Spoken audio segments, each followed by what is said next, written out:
Grand గాలా ఈ ఫిబ్రవరి 23న ఉదయం 10 గంటల నుండి మాదాపూర్ ఎన్ కన్వెన్షన్ లో. Tickets available on book my show Paytm. నమస్కారం గురువుగారు. మహాదేవ శ్రీమాత్రే నమః. గురువుగారు, సంకష్టహర చతుర్థి రాబోతుంది. ఆ రోజు ఎటువంటి విధి విధానాలు, పూజా నియమాలు పాటించాల్సి ఉంటుంది గురువుగారు? తప్పకుండా తల్లి. సంకటహర చతుర్థి అంటేనే అది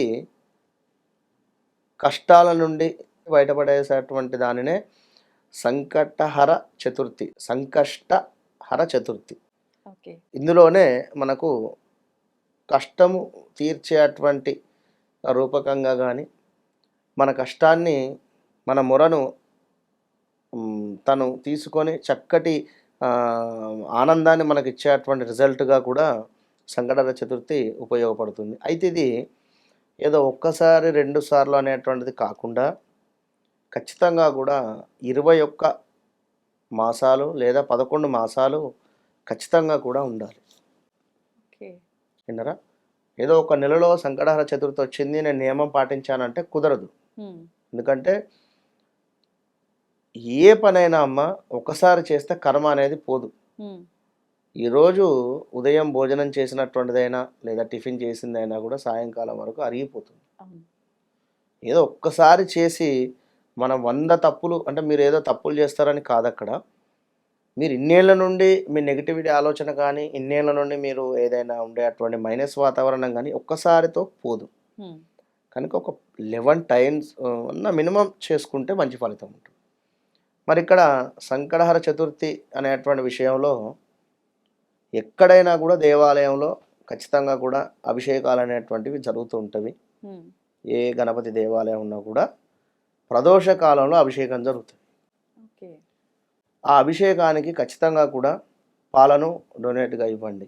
మీకు తోచినన్ని, లీటరా లేదా 2 లీటర్ల, 3 లీటర్ల, ఒక పాల ప్యాకెట్ మీ ఇష్టం. చక్కగా కూడా ఉదయం నుండి సాయంకాలం దాకా ఫాస్టింగ్ ఉండండి. ఇంటిలో మేము సంకటహర చతుర్థి చేసుకోవాలి అనుకుంటే క్షిప్ర గణపతి అని చెప్పడం జరుగుతుంది. ఇది ఎంతో కూడా పవర్ఫుల్, తొందరగా మనకు రిజల్ట్ వస్తుంది.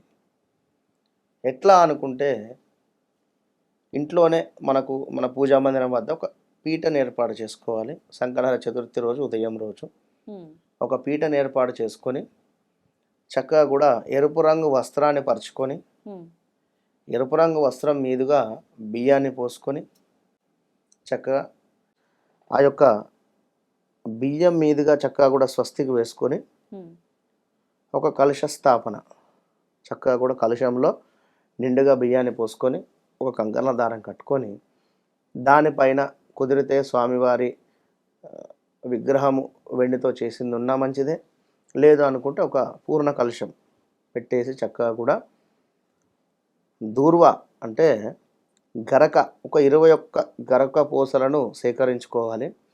21 గరక పూసలను సేకరించుకొని చక్కగా కూడా ఆ యొక్క చెంబు వద్ద పెట్టుకోవాలి.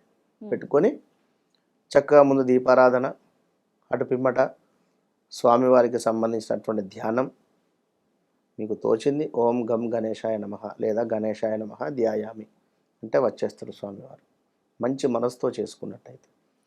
కనుక ఆ విధంగా ధ్యానం అయిపోయిన తర్వాత చక్కగా కూడా స్వామివారికి మన హస్తం ప్రక్షాళవ్య, పాదం ప్రక్షాళవ్య అని చెప్పి ఒక 2 సార్లు నీళ్ళు జల్లేసుకొని పసుపు కుంకుమ వేసుకొని, కుదిరితే పసుపుతో కూడా గణపతిని చేసి పెట్టేసుకోండి. అక్కడ పసుపుతో కూడా గణపతిని చేసి పెట్టేసుకోండి.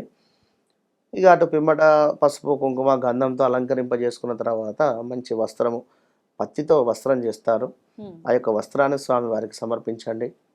ఈ యొక్క గరకలను సమర్పించండి. గరకలను సమర్పించిన తర్వాత 21 ఎరుపు రంగు పుష్పాలు, 21 ఎరుపు రంగు పుష్పాలను ఓం సుముఖాయ నమః, ఏకదంతాయ నమః, కపిలాయ నమః అనేటువంటి మంత్రాలు 21 ఉంటవి. వీటివి మంత్రాలను చక్కగా కూడా చదువుకుంటూ స్వామివారికి ఆ యొక్క పుష్పాలను నివేదన చేయాలి. నివేదించిన తర్వాత పుష్పాలను సమర్పించిన తర్వాత ధూపం అయిపోయిన తర్వాత స్వామివారికి ఏదో ఒకటి నైవేద్యం, పండు కావచ్చును, అరటిపండు లేదా ఒక కొబ్బరికాయ కానీ, ఇది నైవేద్యం ఇక చేసిన తర్వాత సుముఖచ్చైక దంతచ్చ కపిలో గజకర్ణిక లంబోదరచ్చ వికటో విఘ్నరాజో గణాధిప ధూమకేతుర్గణాధ్యక్షో పాలచంద్రో గజానన వక్రతుండ శూర్పకర్ణో హేరంబ స్కందపూర్వజ చదువుకొని షోడశైతాని నామాని యఃపటే చునియాదపే విద్యారంభే వివాహే చ ప్రవేశే నిర్గమే తథా సంగ్రామే సర్వకార్యేషు విఘ్నస్తస్య న జాయతే. ఇది ఫలశ్రుతి. ఇవి రెండు కలిపి చదువుకోవాలి. చదువుకొని ఇవి మనకు గూగుల్లో కొట్టిన వస్తవి తప్పకుండా. ఈ విధంగా చదువుకున్న తర్వాత స్వామివారికి చక్కగా అక్కడ నుండి లేచి మీ యొక్క పనికి మీరు వెళ్ళిపోండి. ఉదయం నుండి సాయంకాలం దాకా జాబ్ రిలేటెడ్ కానీ, హౌస్ వైఫ్స్ ఉన్న ఇంట్లో పని కానీ, ఉదయం నుండి సాయంకాలం దాకా ఫాస్టింగ్. సాయంకాలం మరలా కూడా ప్రదోషకాలం అంటే మనకు 5:30, 6, 6:30 ప్రాంతంలో మరలా ఒకసారి షోడశోపచార పూజ దీపారాధన చేయండి. మరలా ఒకసారి స్వామివారి నామాలను అనుకుంటూ 4 పుష్పాలు సమర్పించండి. సమర్పించిన తర్వాత ఏదైతే నైవేద్యం ఒక కొబ్బరికాయ కానీ మళ్ళీ పండు కానీ సమర్పించేసి చక్కగా కూడా కదిలేయండి ఆ యొక్క కలశాన్ని. కలశాన్ని కదిలించిన తర్వాత ఆ కలశంలో ఉండేటువంటి బియ్యంతో రైస్ చేసుకోండి, లేదా పులిహోర కలుపుకోండి. అంటే రైస్ అయిన తర్వాత లేదా స్వీట్ చేయండి, ఏదైనా మీకు తోచింది చేసుకొని అది ఏదైతే మీరు కలశంలో పెట్టినటువంటి బియ్యంతో వండినటువంటి పదార్థం ఉందో దానిని మీరు మాత్రమే పూజించాలి. మీరు మాత్రమే ఎప్పుడు 7:30, 8 తర్వాత చంద్రోదయం ఉంటుంది మనకు. చంద్రోదయం అయిన తర్వాత మీరు దాన్ని చక్కగా కూడా చంద్రునికి నమస్కారం చేసుకొని వచ్చిన తర్వాత ఆ యొక్క ప్రసాదాన్ని స్వీకరించాలి.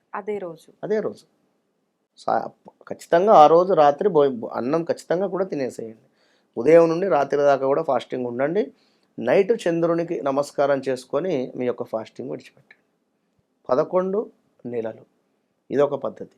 రెండవది, ఈ విధంగా మేము చేయలేము అని అనుకునేటువంటి వారు దేవాలయంలో అభిషేకం జరుగుతుండగా మీ యొక్క గోత్రనామాల మీద అభిషేకింపజేసుకున్న తర్వాత ఇంటిలో కుదిరితే పులిహోర కానీ లేదా దద్దోజనం కానీ లేదా ఏదైనా ఒక ప్రసాదంగా 1 kg చేసుకొని చక్కగా కూడా దేవాలయంలో 4గురికి పంచిపెట్టండి. సాయంకాలం పంచిపెట్టిన తర్వాత ప్రసాదాన్ని ఇంటికి వచ్చేసి చంద్రునికి నమస్కారం చేసుకొని ఇంటికి వచ్చిన తర్వాత మీరు యథావిధిగా భోజనం చేయవచ్చు. ఆ రోజు నాడు పప్పును తీసుకోకుండా ఏమైనా తీసుకోవచ్చు, వేరేది. పప్పు మాత్రం కాకుండా వేరేది ఏదైనా మిగతా ఆహార పదార్థాలు ఏవైనా తీసుకోవచ్చు, పప్పు తప్ప.